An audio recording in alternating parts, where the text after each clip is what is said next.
श्रोता प्रेमियों, मैं राम सागर शास्त्री आप लोगों के समक्ष रखने जा रहा हूं एक प्रसंग, सीता जन्म के रहस्य।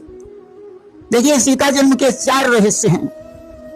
पहला रहस्य, वेदवती के रूप में उषध्वज ब्राह्मण के यहाँ लक्ष्मी जी का जन्म लेना। दूसरा, राजा पद्माक्ष के यहाँ पद्मा के रूप में वेदवती का जन्म लेना।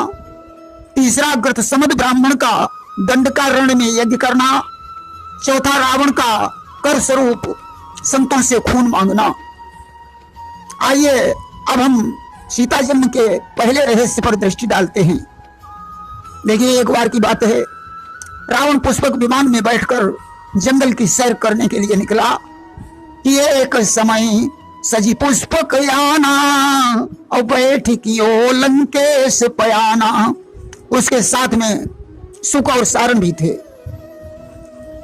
सारण ने देखा एक सुंदर कन्या अकेली वन में विचरण कर रही है। उसने रावण को इशारा किया, महाराज सामने देखो, इतनी सुंदर कन्या है। आज रावण ने ज्यों उस कन्या को देखा मोहित हो गया। उसने सुख को आदेश दिया, विमान को इसी जंगल में रोक दो। सुख ने विमान को रोक दिया। रावण ने विमान से उतरकर उस कन्या के पास जाकर प्रश्न किया कि नहीं को संग में सखी सहेली और के ही कारण बन फिरऊ अकेली। हे सुंदरी, तुम्हारे साथ में कोई सखी सहेली भी नहीं है, तुम अकेली इस वन में क्या कर रही हो? तुम्हारा क्या नाम है? किसकी पुत्री हो? कन्या ने कहा, मैं ब्रह्मर्षि कुशध्वज की पुत्री हूं। कि कुशध्वज नाम ब्रह्मर्षि ख्याता और सो मम पिता वेद वर ज्ञाता। एक बार हमारे पिता कुशध्वज वेद पढ़ रहे थे और उनके मुख से मेरा जन्म हो गया, इसीलिए मुझे वेदवती कहते हैं। कि वेद पढ़त मुक्ते प्रगटानी और वेदवती इमि नाम बखानी। हमारे पिता कुशध्वज ने जब मुझे विवाह के योग्य देखा तो उन्होंने मेरा विवाह विष्णु के साथ करने का विचार किया। असो ममतात सत्य प्रणधारा और विष्णु संग मम ब्याह विचारा। यह सुनकर दैत्यराज शुंभ हमारे पिता पर क्रोधित हो गया, क्योंकि उसका विचार था कि वेदवती का विवाह मेरे साथ होना चाहिए। इसलिए उसने सोते हुए हमारे पिता को मार डाला।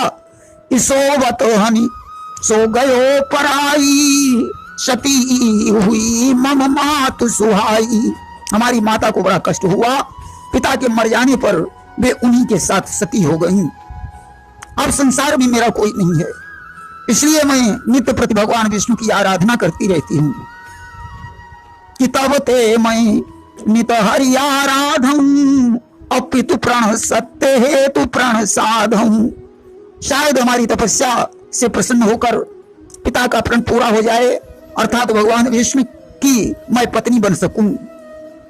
रावण ने हंसकर कहा, तुम्हारा दिमाग खराब हो गया है। अरे इतनी तपस्या करने से क्या फायदा है? मैं लंकेश सकल जग स्वामी देव धनुज समबम अनुगामी। मैं रावण सारे संसार का स्वामी हूं। सारे देवता हमारे चरणों पर अपना मस्तक रखते हैं, इसलिए तुम मेरे साथ अपना विवाह कर लो। ऐसा कहकर रावण ने उसके हाथ पर अपना हाथ रख दिया। वेदवती उसकी कुचेष्टा समझ गई। उसने हवन कुंड में अपने शरीर को भस्म कर दिया और भस्म होते समय उसने रावण से कहा, अब मैं किसी धर्मात्मा राजा की पुत्री बनूंगी। कन्या के भस्म होने के पश्चात रावण दुखी होकर लंका को लौट आया। इधर राजा पद्माक्ष ने जंगल में जाकर भगवान विष्णु की तपस्या की। भगवान प्रकट हो गए, कहा वरदान मांग लो। राजा पद्माक्ष ने कहा, प्रभु हमारी ऐसी कामना है कि कन्या के रूप में लक्ष्मी जी मेरे घर में उत्पन्न हो जाएं। सुना तो वचन प्रभु हृदय जुड़ावा मातुलिंग फलता ही गहावा। राजा पद्माक्ष के वचनों को सुनकर भगवान विष्णु प्रसन्न हो गए। उन्होंने उसे मातुलिंग फल प्रदान किया और कहे याही ग्रहिरा रखो भुवारा और याते हो रमा अवतारा। विष्णु ने कहा राजन, ये फल अपने महलों में रख देना, 10वें महीने में इस फल के द्वारा तुम्हारे यहाँ कन्या के रूप में लक्ष्मी जी का अवतार होगा। राजा उस फल को महलों में ले आया और लक्ष्मी जी के जन्म का इंतजार करने लगा। इधर वेदवती ने कन्या के रूप में उस मातुलिंग फल के द्वारा जन्म ले लिया और कछु दिन बाद सुता प्रगटाई, वर्ण न जाई मनोहरताई। कन्या को के रूप को देखकर राजा पद्माक्ष की आंखें चकाचौंध हो गईं। कि पद्म नेत्र मुख पद्म स्वरूपा, पद्मा नाम रखाते ही भूपा। कन्या की आंखें और मुख कमल के समान थे, इसलिए राजा ने उसका नाम पद्मा रख दिया। निज माया वस रमा भवानी, अल्पकाल मोह भई सयानी। आज कन्या अल्पकाल में ही पिता के घर में सयानी हो गई। अब तो राजा को उसके विवाह की चिंता सताने लगी। बारे सुयोग्य कन्या अनुमानी, अधीन हो भूप स्वयंवर ठानी। कन्या को विवाह के योग्य जानकर राजा पद्माक्ष ने उसका स्वयंवर ठान दिया। स्वयंवर में देश देशांतरों के राजा उपस्थित हुए। उस समय राजा पद्माक्ष ने स्वयंवर की शर्त सुनाई कि जो पुरुष विशाल रूप धारण करके इस नीले आकाश का स्पर्श कर लेगा, उसी के साथ पद्मा का विवाह हो जाएगा। क्योंकि राजा जानता था यह सामर्थ्य भगवान विष्णु के अतिरिक्त और किसी ने नहीं है। परंतु भगवान विष्णु जब स्वयंवर में पहुंचे ही नहीं, तो ये शर्त को कौन पूरा कर सकता था। आज तो शर्त सुनकर सारे राजागण क्रोधित हो गए। उन्होंने सलाह की कि सभी लोग मिलकर इस राजा को मार डालो और आपस में युद्ध करके जो बलवान हो वह इस कन्या को ले जाए। अब तो राजाओं ने पद्माक्ष को मार डाला और पद्मा को पकड़ने के लिए आगे बढ़े। इस सुता और धाये करी आशा, पद्मा लीन अनल मोहवासा। पद्मा ने हवन कुंड में अपने शरीर को जला दिया। कि खोजत अनल चिन्ह नहीं पाए, और सकल भूप निज निज गृह आए। राजाओं ने हवन कुंड में उसकी खोज की, परंतु कोई चिन्ह नहीं मिला। सारे राजा दुखी होकर अपने अपने भवन को चले गए। राजाओं के चले जाने के बाद वह कन्या हवन कुंड से निकली और वन में विचरण करने लगी। उसी समय रावण विमान पर बैठकर उधर से गुजरा और सारण नयनन सुतहि निहारा, दस कंधर कहूं की नहीं सारा। सारण ने उस कन्या को देखा और रावण को संकेत कर दिया। रावण विमान से उतरकर कन्या के पास पहुंचा और बोला कि उर इच्छा अस करहु विवाहु, अपूर्वहु सुंदरी मोर छाहु। हे सुंदरी, मैं लंकाधीश रावण हूं, मेरी ऐसी इच्छा है, तुम मेरे साथ अपना विवाह कर लो।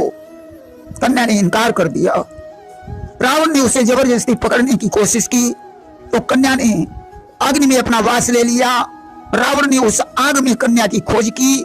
खोजते खोजते उसे अग्नि में 5 मणियां प्राप्त हुई। देखिए, यह शरीर 5 तत्वों से ही बना है। क्षिति जल पावक गगन समीरा, और 5 तत्व यह अधम शरीरा।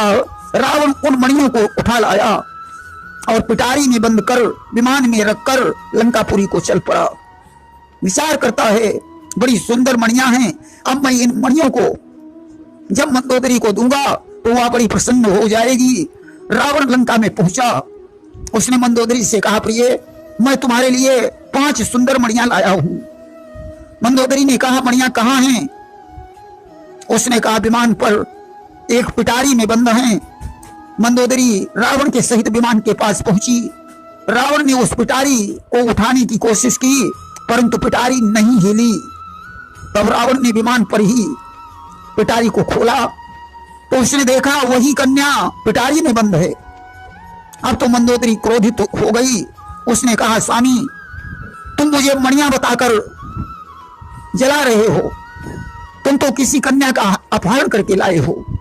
रावण ने कहा, प्रिय, ये कन्या कुल विध्वंसनी है, मंदोदरी बोली, तो नाथ इसे जल्दी से कहीं छुड़वा दीजिए, अन्यथा तुम्हारे कुल का भी विध्वंस हो जाएगा।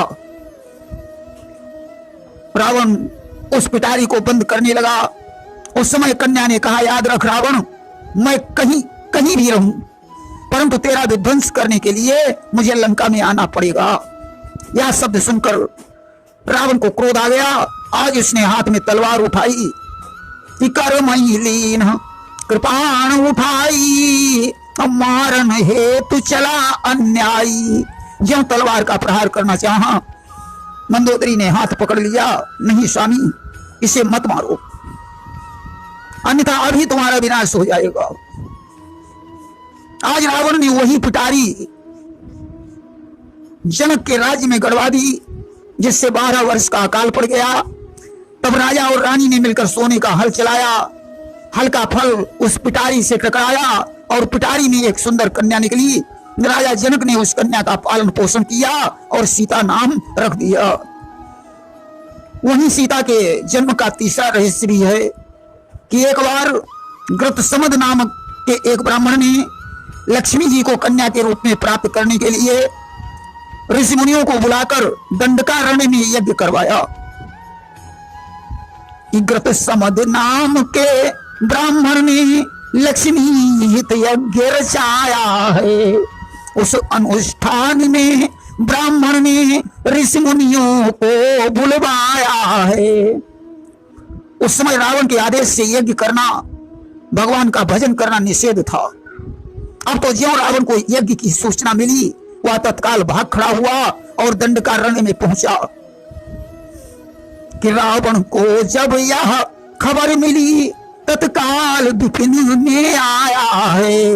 कर दिया यज्ञ सब नष्ट भ्रष्ट, ऋषियों को दंड गहाया है। रावण ने दंडकारण्य में पहुंचकर गृतसमद का यज्ञ विध्वंस कर दिया और ऋषि मुनियों को उल्टा सीधा कहा।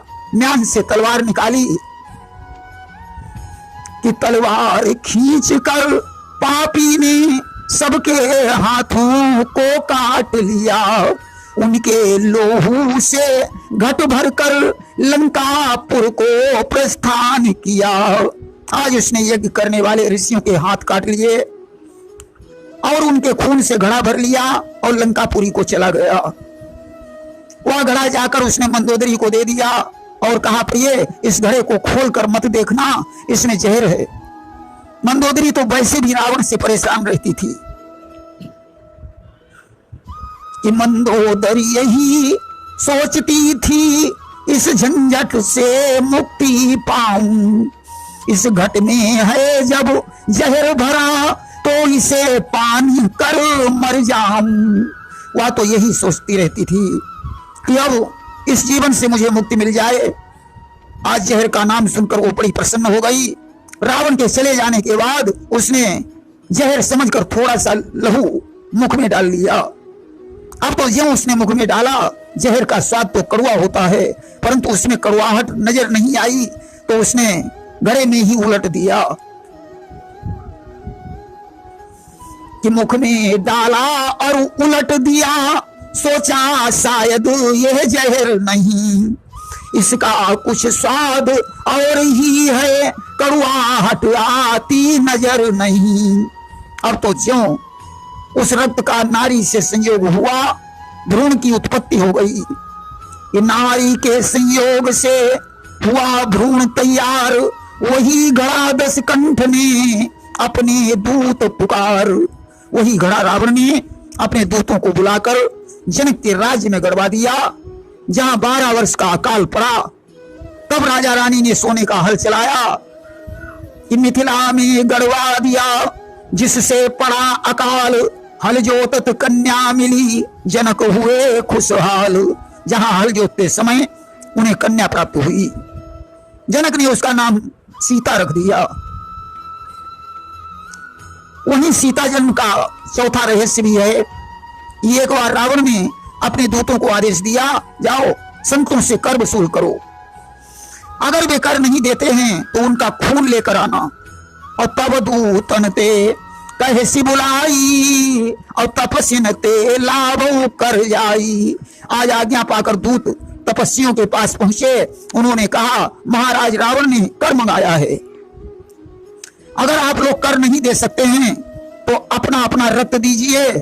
आय सुपाई दूत हठ कीना, और सुनी भरी कुंभ रुधिर तेलीना।